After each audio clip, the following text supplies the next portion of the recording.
Salam sejahtera, terima kasih karena bersama dengan saya di Nazlin Unity Channel. Ada orang kata, kali ini adakah lidah rasmi PAS akan terus ditutup dan bankrupt? Ini apabila satu laporan di Harapan Daily menulis, tuduhan beri tanah kepada Vincent Tan, Isham menyaman Haraka Daily, dan Zahara Sulaiman. Exco Infrastruktur dan Pertanian Negeri Selangor, Izham Hashim akan mengambil tindakan mahkamah terhadap lidah rasmi PAS Haraka Daily dan aktivis sejarah Zahara Sulaiman. Beliau menegaskan tindakan undang-undang akan diambil terhadap Haraka dan Zahara. Berhubung tuduhan kononnya Kerajaan Selangor memberi tanah sepanjang Sungai Klang kepada pengasas kumpulan berjaya Vincent Tan. Ini adalah fitnah. Kita akan teliti dan bincang untuk ambil tindakan undang-undang terhadap Harakah Daily dan Puan Zahara Sulaiman yang membuat kenyataan ini, katanya menerusi akaun X. Terdahulu tular petikan video ucapan Zahara yang mendakwa Kerajaan Selangor memberi Vincent Tan tanah sepanjang Sungai Klang. Susah sangat ke untuk mendalamkan sungai sampai harga 10 bilion ringgit, katanya disiarkan Haraka Daily. Wanita berkenan juga berkata projek mendalamkan sungai itu boleh diserahkan kepada syarikat kontraktor kelas E terdiri daripada orang Melayu yang didakwanya tiada kerja pada masa ini. Kenapa tidak dibahagi-bahagikan satu projek yang besar kepada seramai mungkin kontraktor yang tiada projek hari ini, ujarnya. Tuduhan pemberian tanah percuma kepada Vincent Tan dilihat mula dibangkitkan Ketua Pengarah Pilihan Raya PN Datuk Seri Muhammad Sanusi Maknor pada Ogos tahun lalu.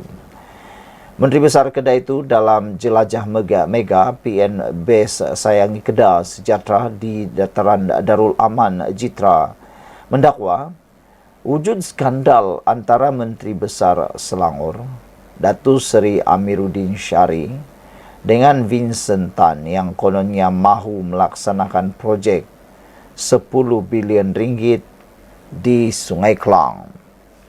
Tuduh Sanusi lagi, sebagai timbal balas, Taikun berkenan akan mendapatkan tanah 600 ekar di Selangor yang dijangka merugikan Kerajaan Selangor kira-kira sekitar 180 juta. Saudara-saudara sekalian, pendedahan kali ini memang paling menarik. Adakah Harakah akan dapat dia punya kesan yang teruk? Jumpa lagi, bye-bye. Salam sejahtera, terima kasih karena bersama dengan saya di Nazlin Unity Channel. Kata Menteri Besar Pahang, jangan sombong atau PAS sombong, kata Wan Rosdi kepada PAS. Menteri Besar Pahang, Datuk Seri Wan Rosdi Wan Ismail menyifatkan PAS sebagai riak dan sombong, susulan mengeluarkan kenyataan bertajuk Agenda Islam di Pahang hanya PAS boleh diharap yang disiarkan Haraka Daily pada 1 September lalu. Ujarnya, tuduhan tersebut cuba membangkitkan sentimen dan persepsi negatif seolah-olah kerajaan negeri tidak melakukan apa-apa pembangunan langsung untuk mengukuhkan syiar Islam di Pahang. Saya merasa terpanggil untuk mengulas mengenai satu laporan berita, Agenda Islam di Pahang hanya PAS boleh diharap, yang memetik ucapan Pesuruhjaya PAS Pahang yang berhormat Tanjung Lumpur dalam satu program di Cegar Medang, Bentong pada 31 Ogos lalu. Saya tak pasti sama ada kenyataan itu benar-benar keluar dari mulut yang berhormat Tanjung Lumpur sendiri atau ia hanya disensasikan oleh Haraka Daily, katanya. Wan Rosdi berkata demikian ketika ucapan penangguhan Semasa mesyuarat kedua penggal ketiga Dewan Undangan Negeri Dun Pahang di Wisma Seri Pahang hari ini. Jelas Wan Rosdi lagi, laporan berita itu telah mempertikai usaha-usaha yang telah kerajaan negeri selama ini lakukan dalam menegakkan syiar Islam. Malah kenyataan itu dilihat turut mempertikai kewibawaan kebawduli Paduka Baginda Sultan Pahang Al-Sultan Abdullah Riyatuddin Al-Mustafa Billah Shah Ibni Sultan Ahmad Shah selaku Ketua Agama Islam di negeri ini. Dia atau Baginda, di mana Baginda telah banyak berusaha, banyak usaha, cadangan, nasihat dan juga saranan. Kebawduli Paduka Baginda Tuanku dalam menyuburkan syiar Islam di bumi Pahang tambahnya lagi. Tegas Wan Rosdi, pelbagai agenda dakwah dilakukan di negeri ini, termasuk meningkatkan institusi pengajian Islam di sini, kata Menteri Besar Pahang ini lagi. Pas sombong, kata Wan Rosdi. Sebelum kita berpisah, apa pula pendapat anda tentang isu ini? Ada netizen kata, kalau nak mahu lihat pembangunan yang dibuat oleh PAS, lihat pada Kerajaan Kelantan, Terengganu, Perlis dan Kedah, kata mereka. Paling ketara sekali adalah di Kelantan. Mengapa PAS seakan-akan sombong? Bahkan Kelantan sendiri jauh tertinggal dibandingkan dengan Pahang. Dengan tajuk susulan yang menyatakan agenda Islam di Pahang hanya PAS boleh diharap, Wan Rosdi, Menteri Besar Pahang, agak terkilan dengan kenyataan itu.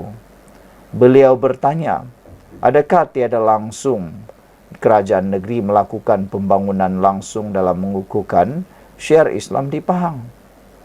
Sekian dulu untuk kali ini. Jangan lupa tinggalkan komen anda. Salam sejahtera, terima kasih karena bersama dengan saya di Nazilin Unity Channel. Kalau benar dakwaan ini, maka musnahlah Parti Bersatu, musnahlah harapan Muhyiddin, dan tiadalah harapan lagi untuk Muhyiddin menjadi Perdana Menteri. Kali ini dalam PRK Mahkota, ada mengatakan bahawa Bersatu hanya akan jadi kambing hitam PAS. Bersatu hanya jadi kambing hitam PAS, kata Timbalan Pengerusi UMNO Johor Nur Jazlan Mohammed, yang mana beliau menyifatkan PAS menjadikan Bersatu sebagai kambing hitam selepas parti itu dipilih untuk mewakili Perikatan Nasional dalam PRK Mahkota yang akan diadakan. Dun Mahkota, kubu kuat UMNO dan PH sudah lama menjadi mimpi ngeri buat PAS dan Perikatan Nasional. Jadi, apa strategi mereka kali ini? Cara paling senang dan selamat untuk PAS ialah beri kerusi itu kepada Bersatu. Kononnya nak tunjuk kesepakatan dalam Perikatan Nasional. Tapi semua orang tahu hakikatnya PAS takut nak bertanding. Jika kalah nanti, PAS boleh lepas tangan sambil menyelam minum air. Bersatu dapat malu, PAS selamat nama, kata Nur Jazlan dalam hantaran di Facebook hari ini. 2 hari lalu, Setiausaha Agung PAS, Taqiyuddin Hasan dilaporkan sebagai berkata, Perikatan Nasional memutuskan Bersatu akan bertanding pada PRK Mahkota selepas mengambil kira kerusi itu milik Bersatu sebelum ini. Susulan itu, PAS Johor menyatakan pihaknya akur dengan keputusan itu dan akan membantu calon Bersatu nanti. Suruhanjaya Pilihan Raya SPR menetapkan 28 September sebagai hari mengundi bagi PRK Mahkota. Manakala penamaan calon dan hari mengundi awal masing-masing ditetapkan pada 14 dan 24 September. PRK Mahkota diadakan susulan kematian penyandangnya Sharifah Aziza Said Zain pada 3 Ogos lalu. Mengulas lanjut, Nur Jazlan mendakwa PAS membuat keputusan itu selepas kekalahan Perikatan Nasional yang teruk pada PRK Nenggiri bulan lalu. PAS mungkin sudah hilang semangat untuk berjuang. Nak tambah koleksi kalah 2 kali berturut-turut, bunyinya macam PAS dah tak sanggup lagi dimalukan. Wah, itu satu pendedahan dan juga satu pencerahan yang memang luar biasa. Nur Jazlan turut mendakwa PAS pandai mempergunakan pihak lain demi kepentingan sendiri, selain pakar dalam menjadikan pihak lain sebagai kambing hitam. Bersatu nampaknya rela saja jadi buah catur untuk PAS dan bodoh, katanya. Tak sedar yang PAS asik mainkan mereka. Atau mungkin bersatu pun dah tak kisah, asalkan ada peranan, walaupun sekadar jadi kambing hitam, katanya lagi. Tak sedarkah yang PAS ni asik mainkan mereka? Atau mungkin bersatu pun dah tak kisah, asalkan ada peranan, walaupun sekadar jadi kambing hitam, kata Nur Jazlan. Apabila pendapat anda tentang isu kali ini, bersatu hanya jadi kambing hitam PAS? Sekian dulu untuk kali ini, jangan lupa tinggalkan komen anda.